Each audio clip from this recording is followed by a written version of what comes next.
Hey, it's David Pastana, Rise Utah Realty. Today I want to go over the home buying process. In fact, after helping hundreds of people buy a home, I've really broken it down into 10 steps. As you look at these 10 steps, I really want you to consider the order of them. I think that's very important. Now, once you're under contract, there is definitely a specific order. But usually before you go under contract, people mix up the order and I think it gets into trouble. And I'll be explaining that really soon. But these steps are to help you go from, I assume right now you're looking to buy a home and that's why you're watching this. But they take you from this process of just looking at homes to actually getting into the process, I'm ready now to buy a home, to I'm under contract, and then to close. And so I'm going to explain that step by step, and I hope it helps you to understand the process and to feel good about the process. And I'm going to explain it from the perspective too that you're having a realtor help you. In this case, I'm going to tell you how I help my clients through the process, and hopefully we can help you too. So here we go. All right, step one of the home buying process is doing your research, and everybody starts their research online. Now, you may have already set yourself up with an account on our site, riseutah.com, but I would encourage you to go ahead and do that. Just go to the site or contact me and I can get you set up. But the reason we want you on our site is that we have the most up-to-date listings, and that's what you want to see. You want to see up-to-date listings, and we want to set you up with listing alerts that can email those to you directly so you don't have to search for them every day. It's hard to search for your listings every day. It's nice for them to come directly to your inbox, customized listings of the homes that you want. Research is basically this phase of the process where you're trying to understand what's out there, what's the price range from that, and where do I want to live, okay? So with that in mind, the more listings you get, it's going to give you a good perspective and help you begin to narrow your tastes and preferences of where you're going to live in the future. All right, step two is understanding what your needs, wants, and reality are. Okay, let me explain that. Your needs are your most basic things in a home that you have to have. Your wants are things that are optional, and the reality is talking about affordability. Okay, so the needs would be, let's say my family, I got 5 kids, so having a 2-bedroom home is just not going to work for me. Preferably the more bedrooms, the better. So if I had 5 bedrooms and everybody could have their own, that would be great. So that would be my want. Maybe I could settle for 3, 4, depends. Some people, maybe a 2-car garage is their basic need because they want to put their cars in the garage, but they would want a 3 so they can have more storage. So needs and wants. This is what I want you to do though, is if you're buying this house with somebody else, let's say a spouse or a partner, associate, whoever, you have to talk about this together. This is probably one of the most important things in buying a house, is coming together on buying a house. We usually sit down with people and they get to talk it out what's most important to them. Guy wants a man cave, or somebody else wants a sewing room. We want a 3-car garage. We need a shed. What is most important to everybody, and try and come to an understanding at what our need is, basic level need, and what our want is. And this will save you so much time and not wasting time looking at homes that don't fit those for you. And the worst problem that we have is that spouses can't come to an agreement on what their needs and wants are. So you find a house that the husband loves but the wife hates it, and then the next house the wife loves but the husband hates it, so they're not going to get it. So they have to learn to come together and compromise a little bit perhaps, but that is essential if you're going to buy a house with somebody else. All right, step 3 is the reality check. We talked about needs and wants. The reality is, it just comes down to affordability. Can you buy the home? Can you afford it? And you're not going to know unless you want to have cash in the bank. But if you don't, you're going to get a loan, a mortgage for it. And that mortgage, you have to talk to a bank or a lender in order for them to tell you that you can afford it. So this process, step 3, is getting pre-approved by a lender unless you have cash.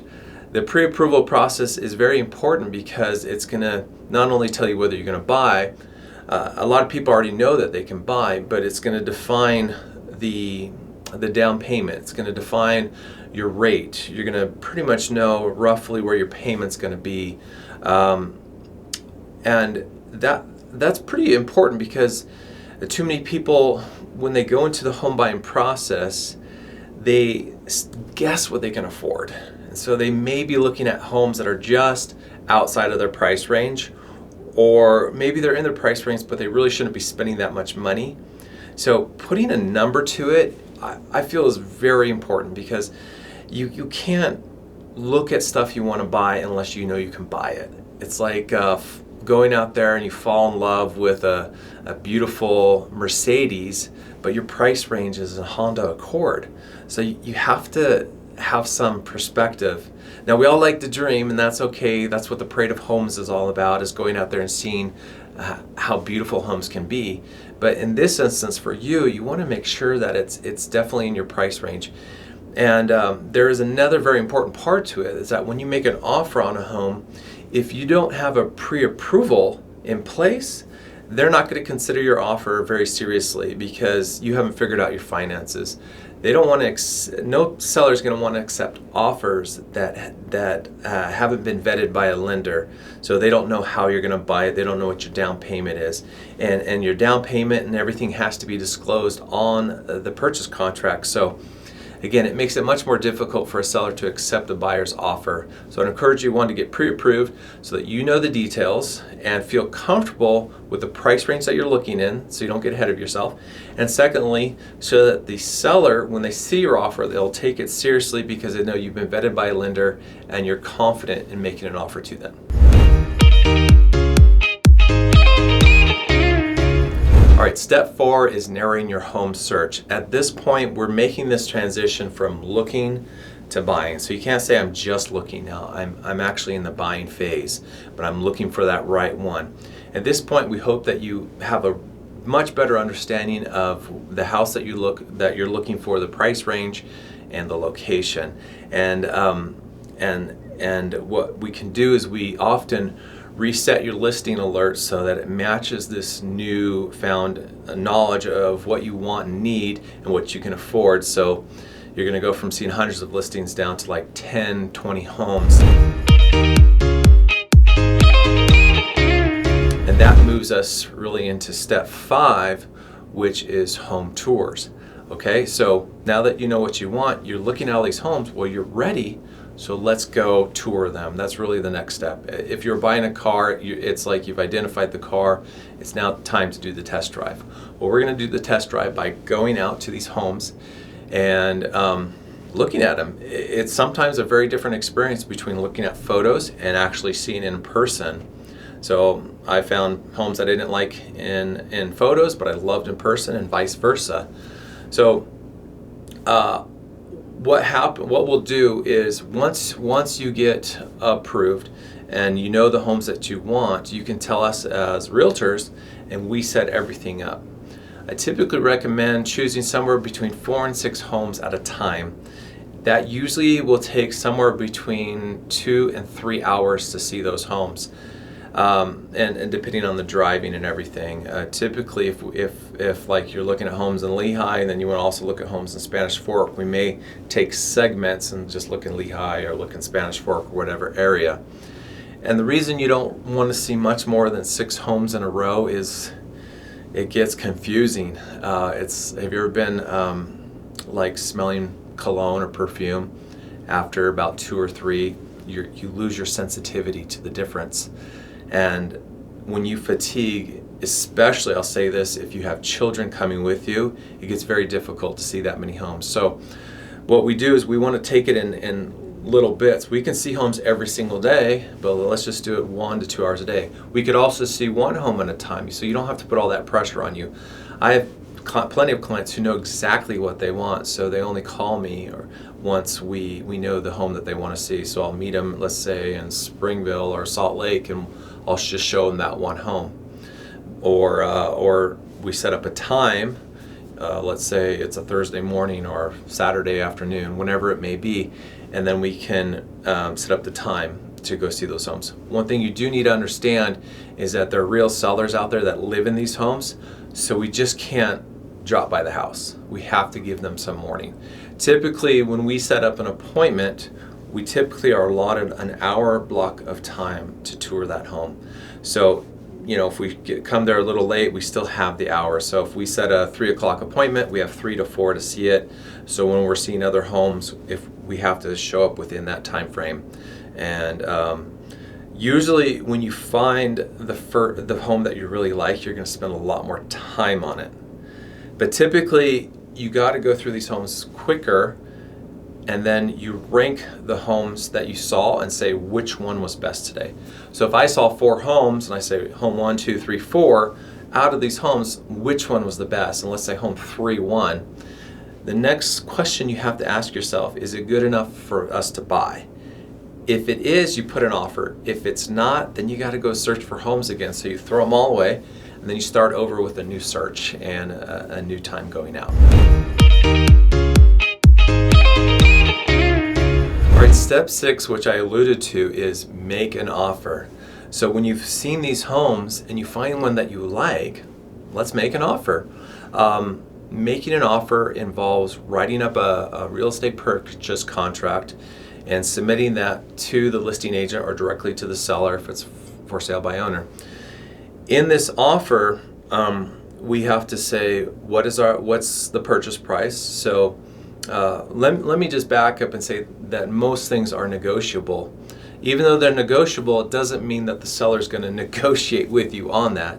So let's say in an example, the house is $450,000, and you don't want to pay that. So you can offer them less, but it doesn't mean that they're going to accept it. Maybe they do, maybe they don't. What we do when we're making offers is something very important. Most people look at price, but there's also terms. But let me first talk about both terms and price. What's important that you remember is that competition for the house will vary what you're going to pay for it. So the more people who want the house, it basically means like if you got 10 offers on a house, it may be listed for $450, but it could very well sell for $475. You don't know. Now, if a house is sat for 6 months and they've already had 3 or 4 price drops, you're probably going to get it under list price.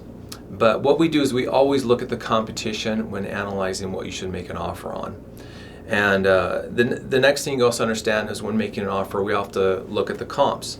What do the comps suggest about the house? Like maybe that house is already a fantastic deal and the sellers didn't realize they've lowballed it, so you don't want to mess around too much.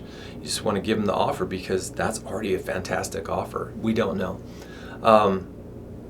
The last thing we consider is the seller's attitude when selling. Some sellers are very stubborn. They're not willing to negotiate at all, where others are more give and take. But if they feel there's multiple offers, all sellers were going to get a little greedy because they want to maximize their sale and get the most out of it. And that's what they've hired their agent to do, is to help them facilitate that. So we're going to look at all those factors. Again, the comps, the competition, and the seller's attitude and motivation.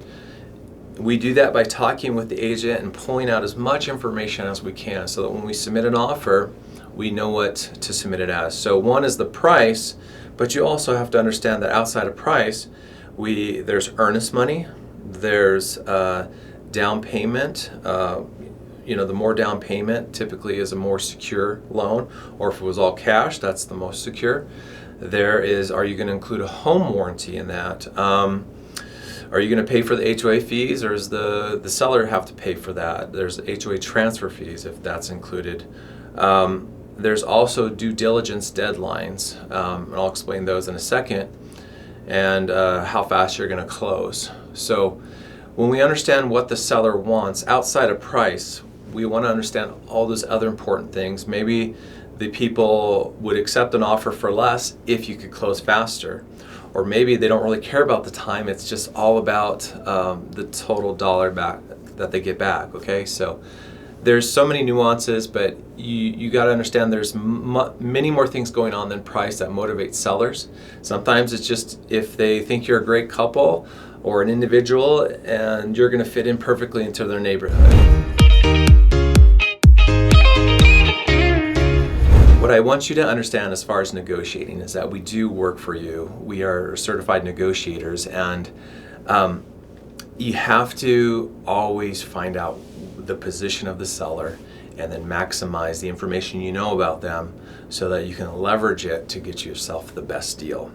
And we've done many deals for our clients, and we're always going to get them the best deal. I'll say this about getting yourself the best deal is that in negotiation, the best deal may just be getting a house. I've had situations where we've had 10 offers, but my client will win the offer because I know how to get him into position. Now, he was willing to pay full price or slightly more for that house in several situations, but that was the best deal for that house that was going to happen because it wasn't going to sell for less. And I've had other houses where we get it way under list price and we get an incredible deal from price perspective because there's not as much demand. So every house is different, but you know and you can trust that we're going to negotiate it.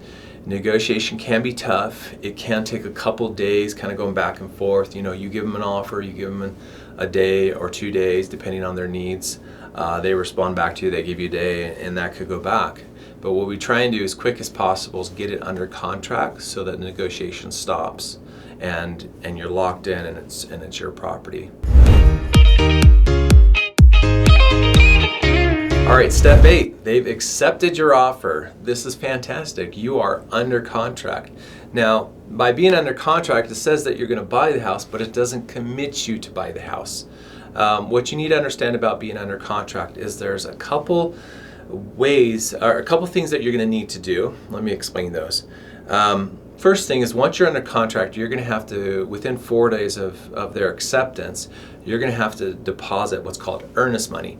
Earnest money kind of locks in the contract, and it's basically, it will go towards the down payment. Unless you default, then that money is the seller's. Okay, that's important to remember. So let's say on a $300,000 home, you put $1,500 in earnest money.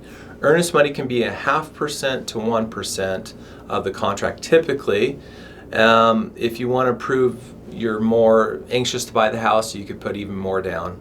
Or if you have no money, obviously you're going to put less down, but I would recommend 1.5% to 1%. And so the earnest money holds the contract. So that's the first thing you're going to do. The next thing is typically you have, in most homes in normal price ranges, I would say under $500,000, $600,000, you typically have a 2-week, maybe 3-week due diligence period. This is your time to inspect the home. And usually most people do it with home inspectors. We have a paper that we can give you which it outlines every due diligence item that you could do so that you don't forget anything. But this is where you're going to check out the house and make sure that there's no defects in the house that are unseen so that you feel confident with the product, the house that you're buying, okay?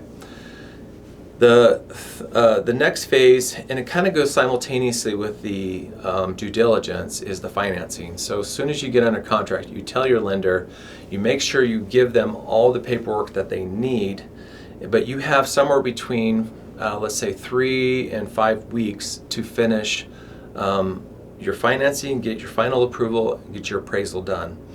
So you got to find out from your lender how much time they need for those things. That could be part of our offer too, is depending on how much time a lender takes, you're going to have to write your contract differently. We have a preferred lender within our team that does incredible jobs at meeting deadlines, closing quickly when we need it, and always closing on time. It is terrible when your lender says at the last minute, hey, can you get us an extension? We're not going to have the appraisal done in time. And the seller denies you, and then you lose the deal. So we don't want to put you in those positions. But let me go back. The due diligence and the appraisal, these deadlines are there to one, protect you and the seller. So if you default, the seller gets your earnest money. But the important thing to remember is that if you don't default and you find something in the inspection that you don't like, you can cancel. It's that simple. So you can get your earnest money back and go find a different house. So that's why those are there. It's really, the contract is in favor of the buyer. The seller really has no power to cancel, and if they do, they have more ramifications, and they would have to pay you the equivalent of your earnest money back for doing so, if not more, if you take them to court. Now, if in the due diligence you find something that really does bother you, that's where we go back to the previous steps and have to renegotiate. It is common to find things in due diligence that you either want the seller to fix or to compensate you for, and depending on what it is, we can put that into another addendum and ask them to fix it. All right, step 9 is pre-closing preparations. All right, you passed off on your due diligence and your financing, you felt good about the house, you're ready to move forward, and you want to buy this thing. So before you close, you got to remember a few things. That you have something called a final walkthrough. There may have been things that you negotiated in due diligence that they fixed, and you want to walk through the house before you buy it. The contract says that the house is supposed to be in the same condition as when you buy it as it was the day you went under contract. So let's say, one example, there was a hole in the wall the day you went under contract and you didn't negotiate to fix that. So when you go to close, you can assume that the hole in the wall will still be there. But in a different example, let's say when the friends of the sellers were helping them move out, they rammed the couch into the wall and it puts a hole in the wall, okay? When you go through your final walkthrough and you see the hole in the wall, you can tell the seller that they're supposed to fix that, and they'll be obligated to fix that, okay? But it's better if you catch that before you close than after, because it's always harder to get the seller to come back and do that, even though it's their obligation, you know? Because once people get their money and they move, they tend to forget about their obligations. So I definitely recommend holding off selling, closing until those things are fixed. And that's what your final walkthrough is about, is just to make sure the house is good. Sometimes during final walkthroughs, we've noticed things that you couldn't see before, like they moved the couch and you notice that there are huge stains under the couch that weren't shown before. So those are surprises and items you can talk to the seller about. But the final walkthrough there is to protect the buyer, to make sure that everything's in good shape, at least as good a shape as it was when they went under contract. Now, the other thing you want to do is you got to remember that this house doesn't come with utilities. So you need to call utility companies to get those turned on the day that you're closing. Of course, this would include your power, your electric, gas, the trash, sewer, and probably internet. That's big, and TV, unless it's through the internet. So those are things that you need to at least call on the day or so before you close, so that it's set up to turn on when you start to move in. The seller will typically turn those utilities off the day of closing or the day after, within that time frame. And if you haven't got them on, there may be a period where you're going to be cold. And if this is during the winter in Utah, that could be a problem. But generally speaking, if you get your utilities switched over before the seller turns off, there is not a reactivation fee, which can save you some money as well. All right, step 10 really comes in two parts. It's called settlement and closing. Let me explain. All right, settlement is the term in Utah which means signing documents. There is a day, and this is what's on the contract. It actually says the settlement date. It doesn't say the closing date. It says settlement. So this is a day where you show up to a title company here in Utah, and you're going to sign all the paperwork. So it'd be all your lender paperwork, everything. It usually will take a day. Generally, if you're going to get a loan, it generally could take a day extra to actually close and record.